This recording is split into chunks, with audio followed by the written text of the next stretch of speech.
Welcome to Movie Recaps with Brian. Subscribe below for daily recaps. Today we're recapping Weapons, directed by Zach Kreger.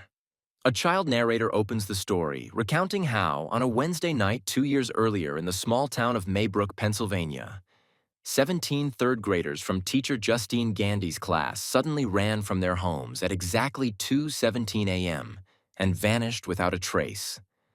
The only child who did not flee was Alex Lilly, actor Carrie Christopher, a quiet boy who remained behind. Almost a month later, with no progress in the investigation and public suspicion growing, Principal Marcus Miller, actor Benedict Wong, informs Justine, actor Julia Garner, she's being placed on leave. The town begins to quietly turn on her, whispering that she must have known something. Cut off from her livelihood and her students, Justine spirals. She relapses into drinking and resumes a destructive affair with her married ex-boyfriend, police officer Paul Morgan, Alden Ehrenreich. Despite her own unraveling, Justine grows increasingly concerned about Alex. She follows him home one evening and notices the house is strange and unwelcoming. The windows are covered in newspaper, the blinds never rise, and his parents can be seen sitting eerily still in the dark. Alarmed, she pleads with Marcus to authorize a wellness check, but he hesitates. Later, while staking out Alex's house from her car, Justine dozes off. When she wakes, she finds Alex's mother standing outside, cutting a lock of her hair before silently retreating back into the house. Meanwhile, Archer Graff, actor Josh Brolin, father of missing child Matthew, has lost faith in the authorities. Frustrated by the police's inaction, he begins an obsessive investigation of his own. Reviewing security footage, he discovers that the children's paths that night all converged on the same area, though he cannot pinpoint exactly where they went. Archer and Justine, both consumed by their separate quests, begin to dream of the missing children and of a woman with clown-like makeup who seems to haunt their subconscious. Elsewhere, Paul arrests James, actor Austin Abrams, a vagrant drug addict, for attempted burglary. While searching him, Paul pricks his hand on a syringe in James's pocket. Enraged and panicked, he strikes James unconscious, but when he realizes the incident has been caught on his cruiser's dash camera, he is forced to let him go.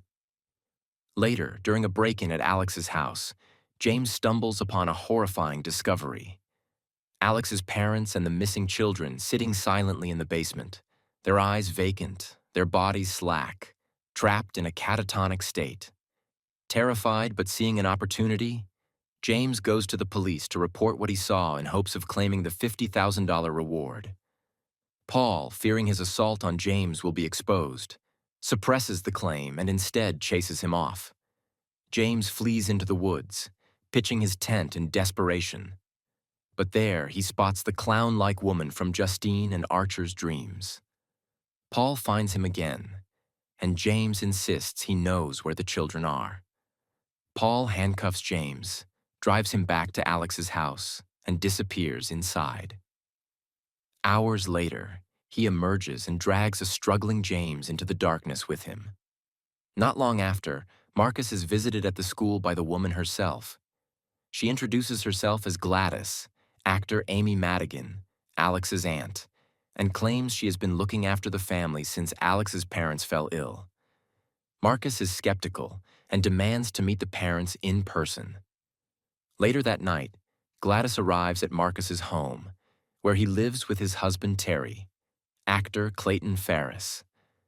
Under the guise of hospitality, she performs a quiet ritual using a ribbon stolen from Marcus, as well as locks of Terry's and Justine's hair. The spell places Marcus under her thrall, turning him into her unwilling servant.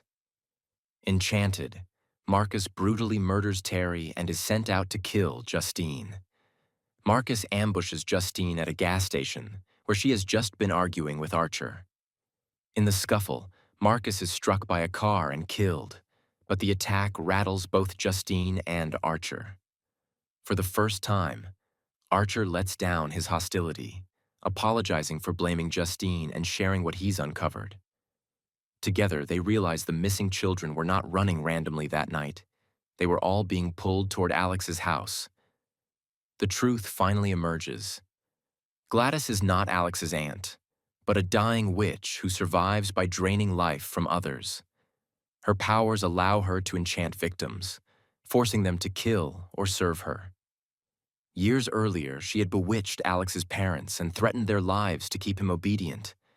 She forced Alex to collect personal belongings from each of his classmates, which she used to cast a spell drawing them to her. Once inside, she imprisoned the children in the basement, feeding off their vitality to prolong her own existence. Justine and Archer storm Alex's house to end the nightmare. Inside, they are attacked by the bewitched Paul and James, whose humanity is long gone. In a desperate struggle, Justine wrests Paul's gun away and kills them both.